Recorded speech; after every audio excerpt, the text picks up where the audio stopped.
Perkenalkan, saya Horyatun Musyayana Sufanoroha dengan NIM I1A025071. Saya Raflial Fauzan dengan NIM I1A025054. Saya Fazza Nurul Aslia dengan NIM I1A025058. Saya Dwi Arifah Rahmawati dengan NIM I1A025092. Jadi, di sini kita akan mengajak teman-teman semua untuk mengetahui bagaimana sistem pernapasan bekerja.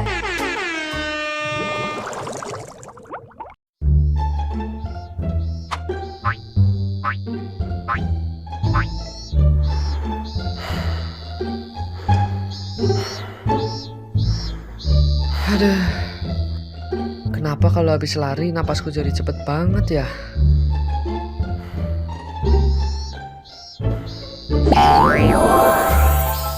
Halo Raffi, kamu kepo ya kenapa napasmu jadi cepat waktu lari? Iya, sebenarnya gimana sih mekanisme sistem pernapasan itu? Yuk kita simak penjelasannya. Sistem pernafasan kita bekerja seperti tim yang super kompak.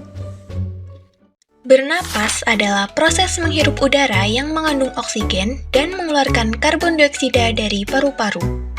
Manusia membutuhkan oksigen untuk bisa bertahan hidup.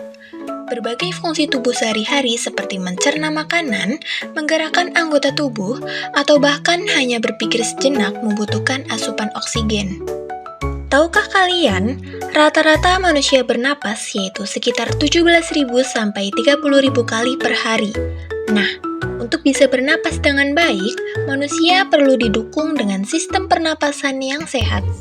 Selain menggunakan hidung dan paru-paru untuk bernafas, ada beragam organ dan jaringan lain yang berperan sama pentingnya dalam sistem pernafasan.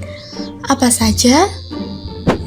Organ pada sistem pernafasan meliputi rongga hidung, faring, laring, trakea, paru-paru, bronkus, bronkiolus, alveolus. Tahu nggak sih, tubuh kita melakukan 2 mekanisme pernafasan loh. Wah, apa saja itu?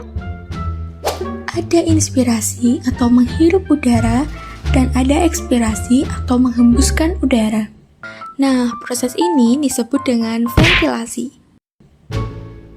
Pada saat inspirasi, diafragma dan otot dada berkontraksi, volume rongga dada membesar, paru-paru mengembang, dan udara masuk ke paru-paru. Pada saat ekspirasi, diafragma dan otot dada berelaksasi, volume rongga dada kembali normal, paru-paru kembali normal, dan udara keluar dari paru-paru. 1 kali pernapasan terdiri atas 1 kali inspirasi dan 1 kali ekspirasi. Berdasarkan aktivitas otot-otot pernapasan, bernapas dengan membesarkan dan mengecilkan volume rongga dada disebut pernapasan dada. Begitu juga jika kita membesarkan dan mengecilkan volume rongga perut disebut pernapasan perut. Pertama, udara masuk lewat hidung atau mulut. Hidung dilengkapi dengan rambut-rambut hidung, selaput lendir, dan juga kornea.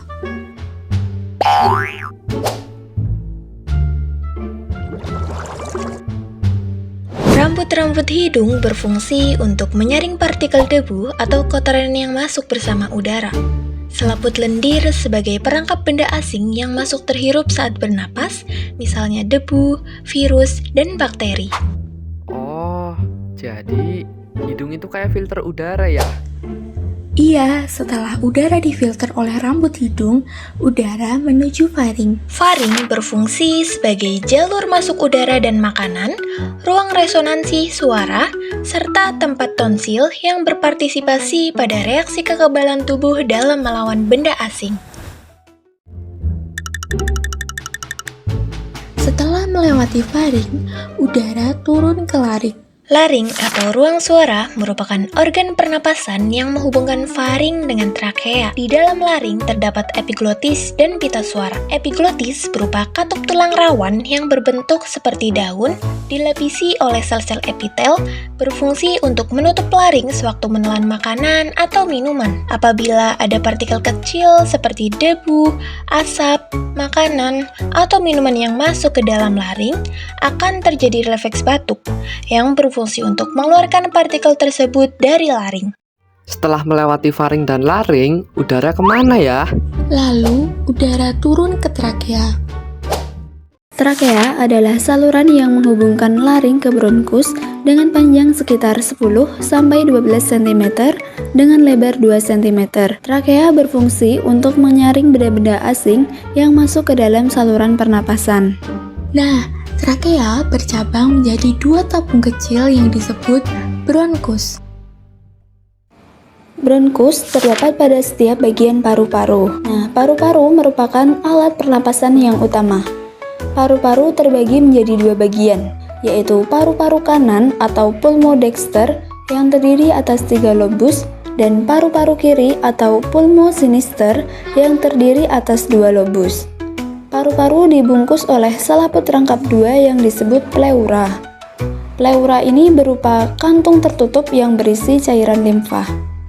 Pleura berfungsi untuk melindungi paru-paru dari gesekan saat mengembang dan mengempis. Di dalam paru, bronkus tadi bercabang lagi menjadi saluran kecil-kecil yang disebut bronkiolus. Bronkiolus berfungsi untuk menyalurkan udara dari bronkus ke alveolus dan juga mengontrol jumlah udara yang masuk dan keluar saat proses pernafasan berlangsung. Di ujung bronkiolus ada kantung udara kecil bernama alveolus. Nah, disinilah tempat pertukaran terjadi. Ketika udara mencapai alveolus, oksigen masuk melalui membran ke dalam pembuluh darah kecil yang disebut kapiler. Sebaliknya, karbon dioksida dari darah kapiler keluar dan masuk ke alveolus. Proses yang terjadi di alveolus ini disebut dengan difusi. Wah, jadi alveolus kayak tempat pertukaran barang ya? Pada proses transportasi, gas pernapasan dalam tubuh diatur oleh sel darah merah. Oksigen diambil di paru-paru dan segera berikatan dengan hemoglobin membentuk oksihemoglobin atau HbO2 yang bertindak sebagai taksi untuk mengirimkan oksigen ke seluruh jaringan tubuh. Lalu, setelah oksigen dilepaskan ke sel-sel, darah kemudian mengambil produk sisa metabolisme sel yaitu karbon dioksida. Sebagian besar karbon dioksida diangkut dalam plasma darah dalam bentuk ion bikarbonat yang dihasilkan melalui reaksi CO2 dengan H2O di dalam sel darah merah sebelum dibawa kembali ke paru-paru untuk dikeluarkan dari tubuh. Supaya udara bisa keluar masuk, ada otot penting namanya diafragma. Diafragma adalah otot yang berbentuk lembaran yang memisahkan rongga dada dan rongga perut. Diafragma berperan seperti sekat yang elastis.